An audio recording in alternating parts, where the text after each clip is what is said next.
Welcome to your YouTube channel. आज आप देखिएगा मेरे साथ 8 ऐसे बेस्ट रूल जो आपने पहले कभी नहीं पढ़े होंगे। तो आइएगा मेरे साथ वन बाय वन देखिएगा। देखिए क्वेश्चन आपके सामने ये है दो स्क्रीन पर। If you will come I will teach you. If you will come I will teach you. Second, you will join when you will come. अब देखिएगा इसमें मिस्टेक बतानी होती है, तो मैं आपको इस तरीके से पढ़ाता हूं कि आपको मतलब भी नहीं निकालना पड़ता। सुनिए, दोबारा से सुनिए। मैं आपको इस तरीके से पढ़ाता हूं जिसमें जो बच्चे कहते हैं ना, डर लगता है कि भाई मुझसे तो मतलब नहीं निकाला था तो मैं क्या करूंगा, तो ऐसे पढ़ाऊंगा कि आपको मतलब भी नहीं निकालना पड़ेगा। देखिएगा मेरे साथ। यदि सेंटेंस में इफ, व्हेन, अनलेस, अनटिल आ जाए तो देखिए दो सेंटेंस है। एक आपका इफ से यहां तक है, एक यहां तक है। ऐसे ही एक यहां तक है और दूसरा व्हेन से यहां तक। यदि आपका सेंटेंस में इफ, व्हेन, अनलेस, अनटिल आ जाए तो हम इसी वाले सेंटेंस में विल या शैल का प्रयोग नहीं करेंगे। बस आपको क्या देखना है, इफ आ गया, यहां पर क्या है, विल का प्रयोग नहीं करेंगे। सेकंड देखिएगा, व्हेन आ गया, व्हेन के बाद विल का प्रयोग नहीं करेंगे। तो देखिएगा आपको ये समझ में आ गया होगा ही वो। नेक्स्ट देखिएगा रूल नंबर सेकंड। यदि सेकंड में देखिएगा, if I were a bird I would fly in the sky. Next, if he were my friend he would not attend that party. अब देखिएगा यहां पर मैंने ऐसा बताया ना कि बिना मतलब निकाले आप करेंगे। यदि सेंटेंस की शुरुआत इफ प्लस सब्जेक्ट से हो, किससे हो, इफ प्लस सब्जेक्ट से हो, तब हम इसके बाद वर्ब का प्रयोग करेंगे। किसका? देखिए आई के साथ हमेशा वॉज लगता है, लेकिन अगर इफ आई आया है या इफ प्लस कोई सा भी सब्जेक्ट है तो वहां पर वॉज नहीं लगेगा, वहां पर लगेगा वर्ब। अच्छा, दूसरी बात, एक तो ये मिस्टेक आती है इसमें, दूसरा यहां पर यहां पर क्या है, कई बार आ जाएगा वुड हैव फ्लोन या वुड हैव नॉट अटेंडेड। तो देखिएगा दो ही चीज देखनी है बस सेंटेंस में, कहीं मिस्टेक नहीं आएगी, सिर्फ दो जगह, एक तो वर्ब, दूसरा यहाँ पर वुड। यहाँ पर हमें क्या देखना है कि वर्ब का प्रयोग करेंगे तब दूसरे सेंटेंस में would, could, should plus main verb की फर्स्ट फॉर्म का प्रयोग होगा, ना ही हैव लगेगा इसमें, ना ही हैव लगेगा। तो देखिएगा मेरे साथ आपको दोनों सेंटेंस समझ में आ गए होंगे। यदि फिर भी आपको कोई प्रॉब्लम है तो प्लीज कमेंट बॉक्स में जरूर लिखिएगा। देखिए नेक्स्ट रूल देखिएगा, रूल नंबर थर्ड। देखिए क्वेश्चन इस तरीके से आएगा, no sooner had Mukesh gone to his house when his friend came. फिर देखिएगा, देखिए यदि सेंटेंस में शुरू में नो सूनर आ जाए, क्या आ जाए, सेंटेंस की शुरुआत शुरू में नो सूनर से हो, तब हम यह फॉर्मेट अप्लाई करेंगे बिना मतलब निकाले। तब हम यह फॉर्मेट अप्लाई करेंगे, क्या लगाएंगे, नो सूनर, पहले आपका हेल्पिंग वर्ब आएगा। देखिए अधिकतर सेंटेंस में क्या होता है, पहले सब्जेक्ट आता है फिर हेल्पिंग वर्ब आता है, लेकिन यहां पर क्या है, पहले आपका हेल्पिंग वर्ब आएगा फिर सब्जेक्ट। और दूसरी मिस्टेक ये देखनी है कि यहां पर क्या लगा होना चाहिए, देन लगा होना चाहिए, जबकि यहां पर क्या लगा है, व्हेन। तो यहां पर यहीं पर ही मिस्टेक है। बात समझ में आया, no sooner, helping verb, subject और देन। अब ये आपका सेंटेंस सही हो जाता है। रूल नंबर 4 देखिएगा, यदि सेंटेंस की शुरुआत, क्वेश्चन देखिएगा, Scarcely had Mukesh gone to his house, then his friend came। तो यहाँ पर देखिए यदि सेंटेंस में शुरू में scarcely, rarely, seldom आ जाए तब हम यह फॉर्मेट लगाएंगे। क्या लगाएंगे, सुनिए दोबारा। यदि सेंटेंस में शुरू में scarcely, rarely, hardly आ जाए तब हम यह फॉर्मेट लगाएंगे, scarcely, rarely, hardly प्लस यहाँ पर भी सेम रहेगा, हेल्पिंग वर्ब और सब्जेक्ट। लेकिन नो सूनर में तो क्या आया था, देन, और इन सब क्या आएगा, व्हेन। रिमेन और सारा पोर्शन सेम रहेगा। नो सूनर में देन, स्कार्सली, हार्डली, रेयरली में व्हेन, पहले हेल्पिंग वर्ब लगेगी दोनों में।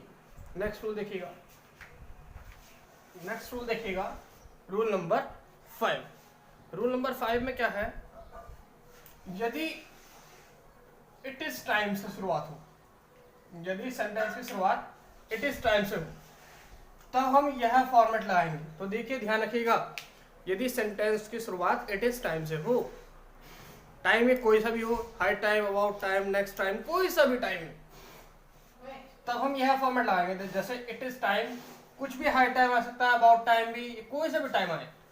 इसमें मिस्टेक क्या देखनी है, बस आपको देखना है कि सिंपल पास्ट कहाँ आ रखा है, बस इतना सा ध्यान रखना है कि सिंपल पास्ट में कहाँ पर आना है। देखिए यदि अगर आपको सिंपल पास्ट का याद नहीं है तो आप मेरी टेंस की वीडियो जाकर देखें, बहुत उसको मैंने बहुत ही ज़्यादा मतलब इजी वे में एक्सप्लेन करा है, तो आप जहाँ पर देख सके हैं। तो सिंपल पास्ट का मतलब क्या होता है, मेन वर्ब की सेकंड फॉर्म। तो देखिए it is time so that Mohan close the shop, तो यहाँ पर मेन वर्ब की सेकंड फॉर्म आई है। ऐसे ही देखिएगा नेक्स्ट रूल, यहाँ पर भी इट इज या दिस इज से ही शुरुआत होगी। डिफरेंस देखिएगा, यदि सेंटेंस की शुरुआत इट इज या दिस इज से हो और उसके बाद सुपरलेटिव डिग्री आ जाए, तब हम यह फॉर्मेट अप्लाई करेंगे। देखिए क्या है, it is, this is plus the plus superlative degree, the और सुपरलेटिव डिग्री। तो हम देखिए यहां पर तो हमारा सुपरलेटिव डिग्री नहीं था तो सिंपल पास्ट लगा, और जब सुपरलेटिव डिग्री आ जाता है तो हमारा था प्रेजेंट परफेक्ट। प्रेजेंट परफेक्ट क्या होता है, जिसमें हैज हैव के साथ थर्ड फॉर्म आ जाती है।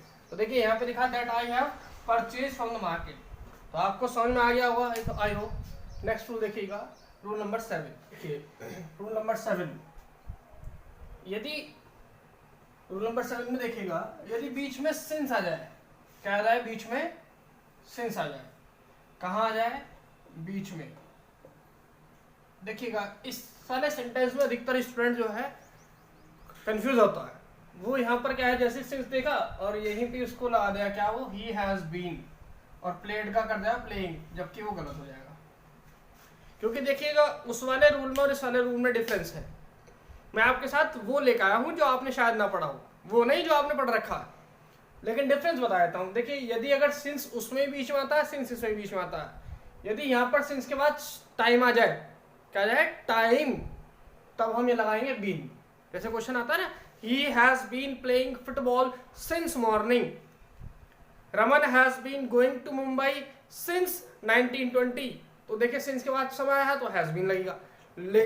लेकिन यहां पर सिंस के बाद यदि सब्जेक्ट आ जाए, क्या आ जाए, दो चीज देखनी है बस, सिंस के बाद टाइम तो हैज बीन लगेगा, सिंस के बाद सब्जेक्ट तो हम यह फॉर्मेट लगाएंगे। और 90% देखिएगा पेपर में जो आता है वो ये वाला फॉर्मेट आता है, सिंस वाला फॉर्मेट बहुत कम से देखने को मिलता है, क्योंकि वो इसको अधिकतर एस्पिरेंट गलत करते हैं।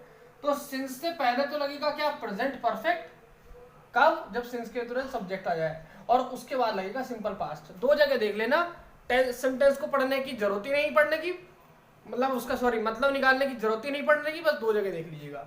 ये सिंस से पहले, सिंस के तुरंत बाद सब्जेक्ट है, हाँ है, तो यहाँ पर क्या आएगा, हैज प्लेड, क्योंकि मैंने लिखा प्रेजेंट परफेक्ट, और उधर सिंपल पास्ट। इस बात का ध्यान रखिएगा, एक में प्रेजेंट परफेक्ट आएगा और एक में पास्ट आएगा, तभी आप यहाँ पर प्रेजेंट को देख के इधर भी प्रेजेंट कर दें, गलत हो जाएगा।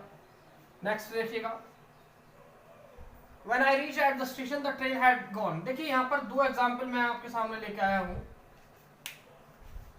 ऐसे क्वेश्चन में क्या होता है, एक के बाद दूसरा काम होता है, क्या, एक के बाद दूसरा कार्य। देखिएगा When I reached at the station, the train had gone। अब मुझे ये बताइए इसमें पहला काम कौन सा होगा आपके सोच के अनुसार, ठीक है, दो काम मानने पड़ेंगे, एक बाद में एक पहले। चलिए देखिएगा इसमें लिखा है when I reach at the station the train had gone, जब मैं स्टेशन पर पहुंचा तो ट्रेन जा चुकी थी, ठीक है। सिंपल से सेंटेंस आएगा, बहुत बड़ा ऐसा नहीं है कि बहुत बड़ा मतलब आपको निकालना पड़ेगा। आपको दो चीज है, रीच और गॉन। तो पहले काम क्या हुआ होगा, ट्रेन के जाने का, और बाद में क्या है, मेरे पहुंचने का। ऐसा थोड़ी ना होगा कि मैं पहले पहुंच जाऊंगा फिर मैं देखूंगा भाई ट्रेन जा रही है, ओ हो ट्रेन को देखना पड़ेगा मुझे, ऐसा नहीं हो सकता, ठीक है। तो देखिए यहाँ पर क्या है, पहले काम, तो हम पहले कार्य में क्या लगेंगे, पास्ट परफेक्ट, दूसरे कार्य के साथ क्या लगेगा, सिंपल पास्ट। तो पहले काम क्या हुआ है, ट्रेन के जाने का, तो ये लगा है। दूसरा कार्य क्या हुआ है, उस स्टेशन पहुंचने का, तो मेन वर्ब की सेकंड फॉर्म लगी है, ठीक है, ठीक है। पास्ट परफेक्ट का मतलब होता है हैड प्लस मेन वर्ब की थर्ड फॉर्म, और सिंपल पास्ट का मतलब होता है मेन वर्ब की सेकंड फॉर्म। नेक्स्ट ये है the patient had died when the doctor केम। अब बताइए इसमें पहले काम क्या हुआ होगा? पहले काम क्या होगा कि पेशेंट मर गया होगा या डॉक्टर आया होगा? देखिएगा जनरल लाइफ, इसमें आपको अपनी लाइफ के बारे में नहीं सोचना है कि भाई मैं तो जब मेरा एक पेशेंट था वो एडमिट हुआ था तो वो तभी मरा था जब डॉक्टर साहब आए थे, ऐसा नहीं है। इसमें आपको एक सेंटेंस को पहले लेना है, एक सेंटेंस को बाद को, और यूनिवर्सल तौर के अनुसार लेना है। क्योंकि मान लीजिए अगर मैं ही हूँ आज और मैं यहाँ पर पढ़ा रहा हूँ तो पहले मैं पढ़ाऊंगा उसके बाद आप सीखेंगे। बात क्लियर हुई? तो ऐसे ही क्या हो गया कि पहले डॉक्टर नहीं आया होने का, क्योंकि अगर डॉक्टर पहले आ जाते तो वो उनको बचा लेते। ठीक है, ऐसे ही यहाँ पर क्या है, पहले पेशेंट मर गया तो पेशेंट हैड डाइड, फिर डॉक्टर आए तो डॉक्टर की। तो ये आई होप आपको ये 8 बेस्ट रूल ऐसे मैं आपको दिए हैं जो मैं गारंटी दे सकता हूँ कि आप टेंस में एकदम से नहीं ढूंढ पाएंगे। तो please subscribe, like and comments my channel. और बहुत बहुत धन्यवाद वंस अगेन कि आपका मुझे बहुत ज़्यादा प्यार मिल रहा है। अधिकतर मेरे व्यूज़ जो है बढ़ते जा रहे हैं, कमेंट्स भी बढ़ते जा रहे हैं, सब्सक्राइब भी बढ़ते जा रहे हैं। Please thank you.